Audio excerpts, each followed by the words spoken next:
अपना ही मानना, जो अर्जित किया है उस हर चीज पे अपना ही अधिकार समझना, क्योंकि संसार में हमें जो भी मिलता है ना वो संसार के कारण ही मिलता है। मुझे पद मिला, इस पद को देने वाले कौन हुए? जो पद पे नहीं है वो लोग ना। हर व्यक्ति राजा नहीं बन सकता ना, हर व्यक्ति राजा नहीं बन सकता। और यदि हर व्यक्ति राजा बनेगा तो पद कौन सा होगा? कोई सा भी पद नहीं होगा।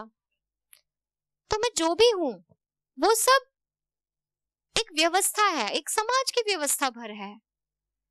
भाई चंद लोगों ने मुझे चुन लिया, तो चुना जाना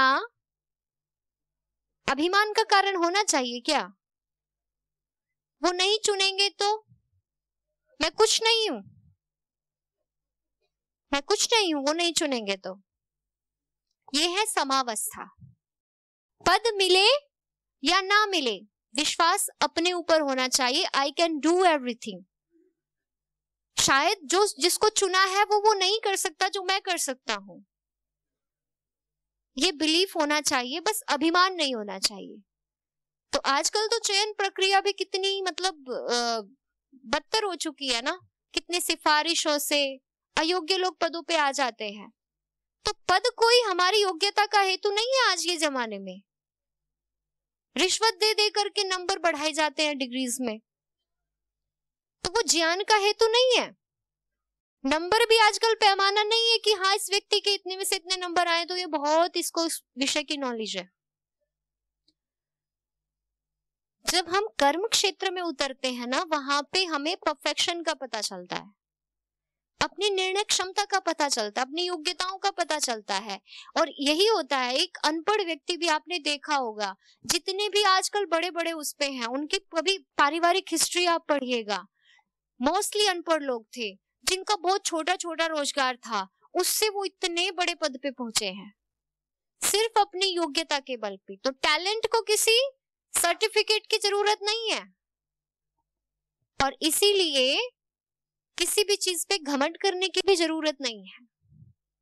जो कुछ है हमारे पुरुषार्थ का परिणाम है, और उस पुरुषार्थ का सामर्थ्य उस परमात्मा से प्राप्त हुआ है। परमात्मा ने हमें उत्तम बुद्धि दी, उत्तम शरीर दिया, तभी हम पुरुषार्थ कर पाए ना। तो घमंड किस चीज पे कर रहे हैं? एबिलिटी भी अपनी नहीं होती। एबिलिटी देने का, एबिलिटी के लिए समय, उसको अपनी प्रतिभाओं को निखारने का समय, अपनी प्रतिभाओं को निखारने के लिए परिस्थितियां भी हमें परमात्मा की अनुकंपा से ही प्राप्त होती हैं। तो ऐसा ऐश्वर्य नहीं है इस संसार का कि जो खुद ही हमें मिला हो, सब परमात्मा की कृपा से हो रहा है। ये भान हमें हर पल होना चाहिए, और जब ये भान होगा तब अपने आप ही अभिमान नहीं आएगा। तो यहां तक हमारे 26 प्रॉपर्टीज हो चुकी हैं, जिनको डिवाइन प्रॉपर्टी, जिनको दैवी संपदा कहा गया है।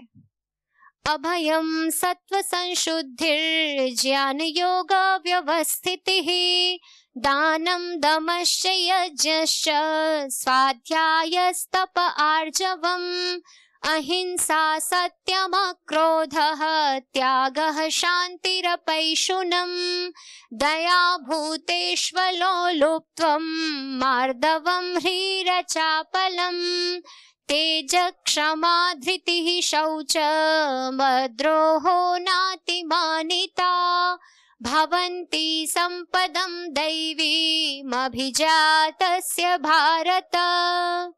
कि हे भारत, अभिजातस्य, अभिजात जो उत्पन्न हुआ है, उत्पन्न कौन हुआ है? उत्पन्न कौन हुआ है? हम सभी का शरीर मन और बुद्धि के साथ, ठीक है।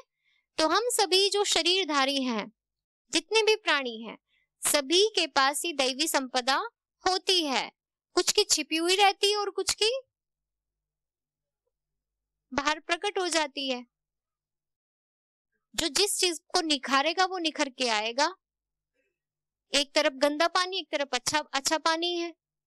गंदे पानी को साफ पानी में डालोगे तो अच्छे वाला बाहर निकलता रहेगा, उस जार में गंदा पानी भरता रहेगा। साफ पानी को गंदे पानी में डालोगे तो गंदगी बाहर, गंदा पानी खुद ही बाहर आएगा, उस वो पूरा जार साफ पानी से भर जाएगा। ठीक है, तो दोनों बराबर रखे हुए हैं। तो ये थी अभी जो संपदा थी, ये थी एक उजली हुई संपत्ति, ऐसी संपत्ति जो आत्मा के बल को बढ़ा देती है, इसलिए इसको क्या बोला, दैवी संपत्ति बोला। भारत यहाँ पर अर्जुन को संबोधित किया है कि हे भारत, हे अर्जुन, ये जो संपत्ति मैंने बताई है ये दैवी संपत्ति है और इसके साथ कोई भी प्राणी पैदा होता है। अब इन सब के अपोजिट ही क्या होती है, आसुरी संपत्ति। दंभो दर्पोऽभिमानश्च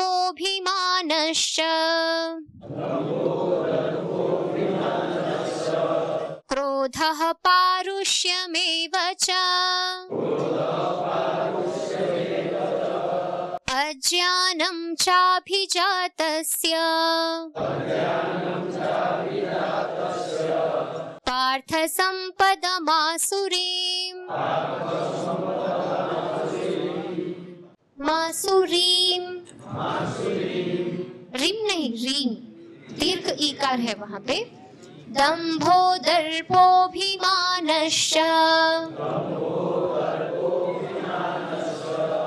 क्रोधः पारुष्यमेव च अज्ञानं चाभिजातस्य पार्थ सम्पदमासुरीम्।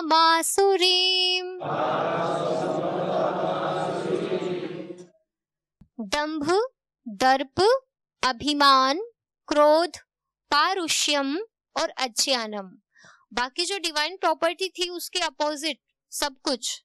और दंभ, दर्प, अभिमान, क्रोध, पारुष्य और अज्ञान, ये सब क्या है, आसुरी संपदाएं हैं।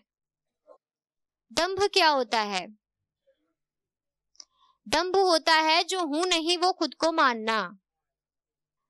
नहीं, दंभ, दर्प और अभिमान, आपको सामने शब्द तीनों आएंगे घमंड के पर्यायवाची के रूप में, लेकिन तीनों में जो डिफरेंस है वो आप देखिए। दंभ क्या है, जो मैं नहीं हूं वो मानना खुद को, अरे भाई मैं कर लूंगा, जाओ जाओ मुझे मत समझाओ, मैं कर लूंगा। वी डोंट नो हाउ, हम कैसे कर पाएंगे नहीं जानते, पर फिर भी अपनी नाक बचाने को मुझे मत समझाओ, मैं कर सकता हूं, और नहीं कर पाएगा। यह है दंभ, यानी कि बताने वाले का, सिखाने वाले का तिरस्कार जो कर पाए वो दंभी है। दर्प, दर्प होता है मैं रूपवान हूं, मैं गुणवान हूं, मैं धनवान हूं, ये खुद को मानना। रूपवान तो बहुत लोग हो सकते हैं, बलवान भी हो सकते हैं, धनवान भी हो सकते हैं, पर जरूरी नहीं है सब में ये भान हो, सबको ये हो कि हाँ मैं रूपवान हूं, मैं बहुत सुंदर हूं। किसी किसी में ये एक्सट्रीम लेवल पे ये चीजें होती हैं। रूपवान है तो अपनी रूपवान होने का बहुत ज्यादा उनको भूत सवार रहता है, अरे मेरे जैसा बलशाली इस दुनिया में कोई नहीं मिलेगा। लेकिन क्या कंस को बाहुबल में किसने हराया था, श्री कृष्ण ने हराया था। कंस में क्या था, ये दर्प था। ये क्या था, कंस में दर्प था। दर्प का एग्जाम्पल आपको समझना है, वो कौन है, कंस है, रावण है। और अभिमान क्या होता है, अभिमान इज अ कॉमन घमंड, जो आप कह सकते हो मुझे इतना आता है, मैंने इतना पढ़ लिया, मेरे जितना ज्ञान किसी के पास नहीं है। तो ये क्या है, अभिमान है। तो दंभ क्या है, जो हूं नहीं उस पे घमंड होना।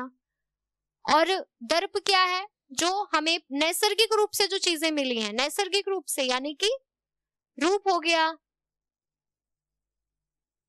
बल हो गया, इस तरह की जो चीजें हैं जो हमें मतलब जन्म के साथ ही हमें मिली हैं, उनका घमंड रहना, ये क्या होता है, दर्प होता है।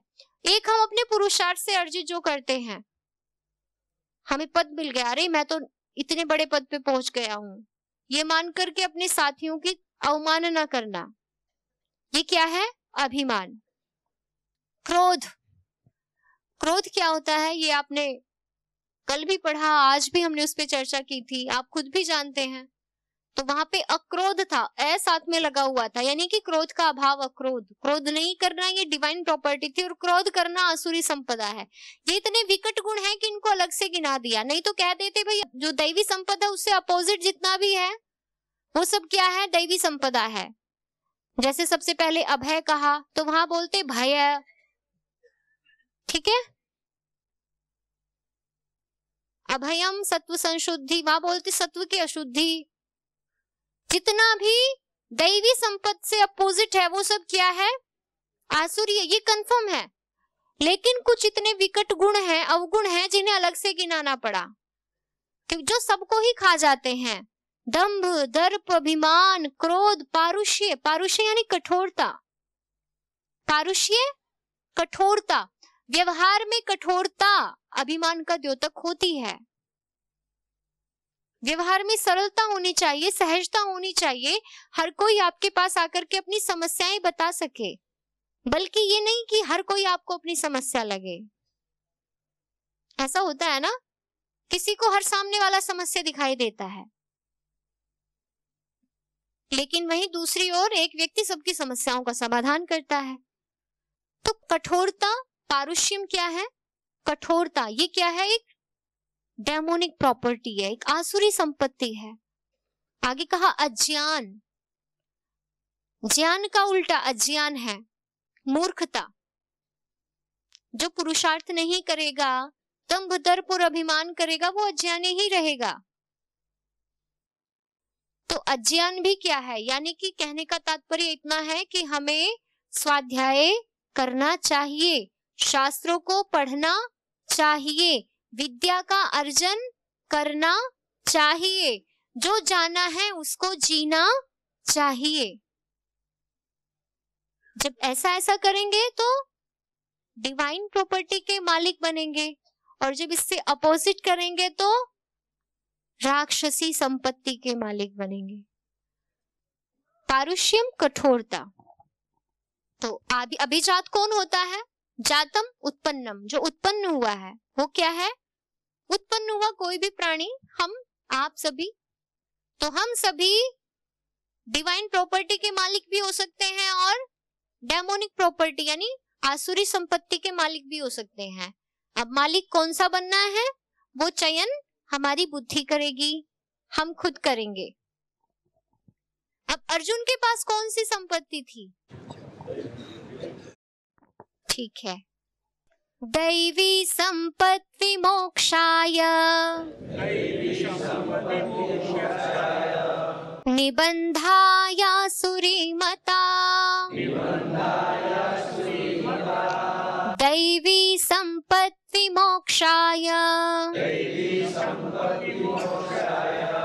निबंधाया सुरीमता, मा शुचः संपदं दैवीम् अभिजातोऽसि पांडव, मा शुचः संपदं दैवीम् अभिजातोऽसि पांडव।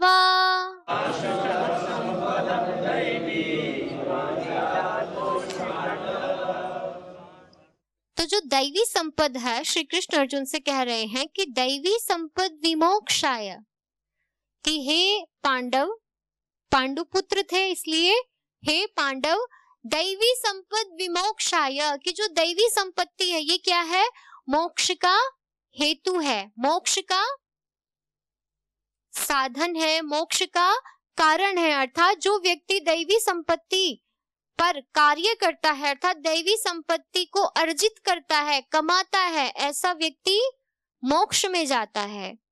निबंधाय आसुरी मता, लेकिन जो आसुरी संपत्ति है वो निबंधाय, वो बंधन में डालने वाली है। अर्थात संसार में बार बार वो व्यक्ति जन्म लेगा, संसार में जन्म लेगा तो नाना प्रकार की योनियों में जन्म लेगा, कभी मनुष्य बनेगा, कभी पक्षी बनेगा, कभी पेड़, कभी कीड़ा, कुछ भी बन सकता है। कर्मों का जैसा लेखा जोखा होगा उसके अकॉर्डिंग चोला होता जाएगा शरीर का। तो जो आसुरी संपत्ति है वो बंधन का कारण है, जो दैवी संपत्ति है वो मोक्ष का कारण है। अब कहते हैं माँ शुचः, तू शोक मत कर। कौन शोक मत कर?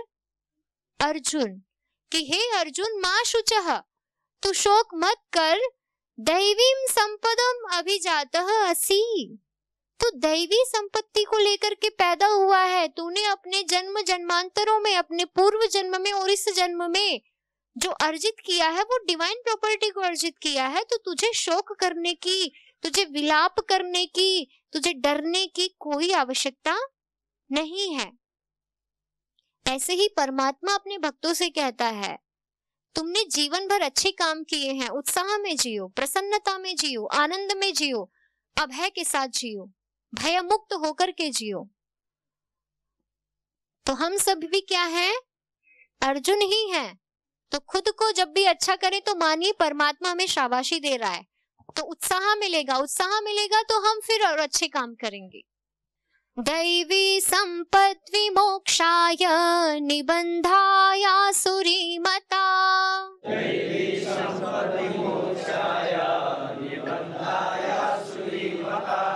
मा शुचः संपदं दैवीम् अभिजातोऽसि पांडव।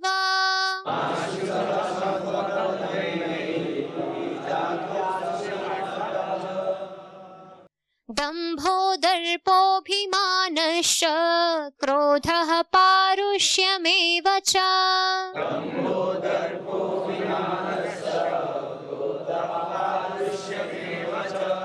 अज्ञानं चाभिजातस्य पार्थ सम्पदमासुरीम्।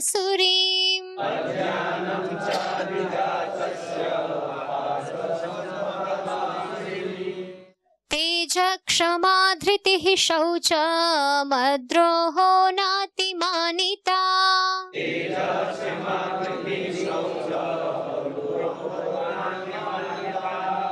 भवन्ति सम्पदं दैवीमभिजातस्य भारत।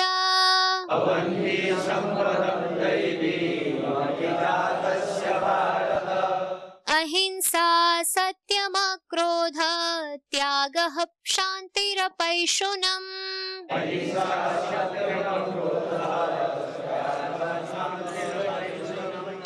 दया भूतेष्वलो लुप्त्वं मार्दवं ह्रीरचापलम्।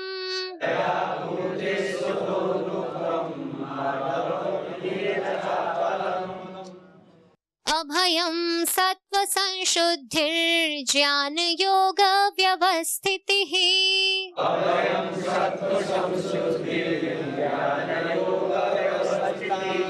दानं दमश्च यज्ञश्च स्वाध्यायस्तपार्जवम्।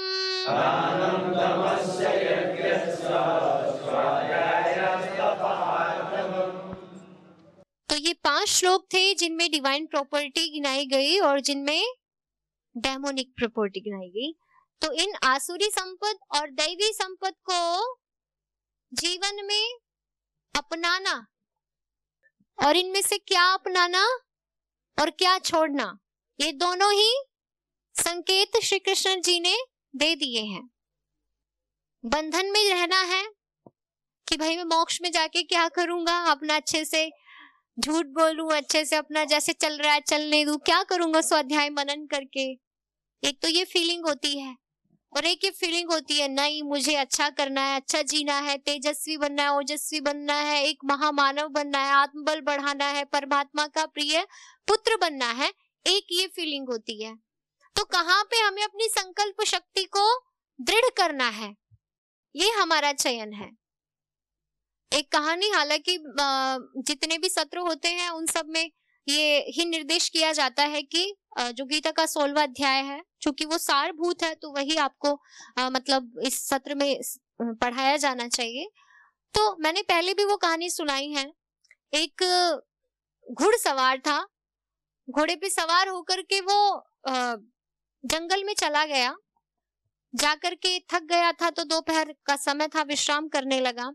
विश्राम करा तो उसको नींद आ गई, नींद आया, सोया, शाम हो गई। शाम हुई तो उसने देखा बहुत बड़ी भीड़ एक मंदिर की ओर जा रही है। तो उसने पूछा भाई आप सब लोग कहाँ जा रहे हो? तो कहा कि भाई यहाँ पे एक बहुत अच्छे महात्मा हैं, वो रोज शाम को प्रवचन करते हैं, कथा करते हैं, आध्यात्मिक उपदेश करते हैं, तो वही सुनने के लिए हम सब लोग जाते हैं। तो घुड़सवार ने सोचा जब आया ही हुआ तो अवसर का लाभ उठा लेता हूँ और मैं भी सुनने चला जाता हूँ। वो चला गया, जाकर के पीछे बैठ गया, ध्यान से सब चीजें सुन रहा था। महात्मा जी वैराग्य पे उपदेश दे रहे थे कि जो वैराग्य में नहीं जीता, यानी कि लोभ में जीता है, कामनाओं में जीता है, फिर अगले जन्म भी उसको कैसे मिलते हैं। किसी को कौवा बनना पड़ता है, वो मांस के लोथड़े उठा उठा के खा रहा है। कोई 4 पैर वाला बन जाता है, गधा बन जाता है, घोड़ा बन जाता है, कुत्ता बन जाता है। मतलब जो जैसे जैसे काम करता है, जैसे जिसकी दृष्टि होती है, वैसे उसे अगले जन्म में शरीर मिल जाता है। ऐसे ऐसा उपदेश कर रहे थे। तो सुन के उस पे बड़ा प्रभाव हुआ। उसको लगा कि भाई सच में ही हमें तो अपने आप को, मतलब जो भी था सारभूत उसने सुना। वहां से वो चला गया, जाकर के उसको अपने जीवन में अमल में लेके आया, परोपकार करना शुरू कर दिया। अपनी जो उसकी धन संपत्ति थी वो दान में देनी शुरू कर दी। बस जीने के लिए, शरीर चलाने के लिए अपने पास धन रखता, बाकी सब बांट दिया करता था। तो 20 साल बीत गए। कितने साल? 20 साल। धर्म कर्म के ऐसे ही काम करता रहा, संतुष्टि से, शांति से जीवन जी रहा था। तो एक बार फिर ऐसे उस रास्ते से गुजरा, उसने फिर वही भीड़ वहां जाते हुए देखी। तो उसने पूछा कि भाई ये सब लोग कहाँ जा रहे हैं? 20 साल बहुत बड़ा गैप होता है। तो बोले कि जी महात्मा जी यहाँ उपदेश करते हैं, उन्हीं को सुनने के लिए जा रहे हैं। बोले कि कितने साल से जा रहे हो? किसी ने कहा जी 10 साल से जा रहा हूं मैं, किसी ने कहा मैं 5 साल से, किसी ने कहा मुझे भी 20 साल हो गए। तो बोले तुम इंसान हो पत्थर हो?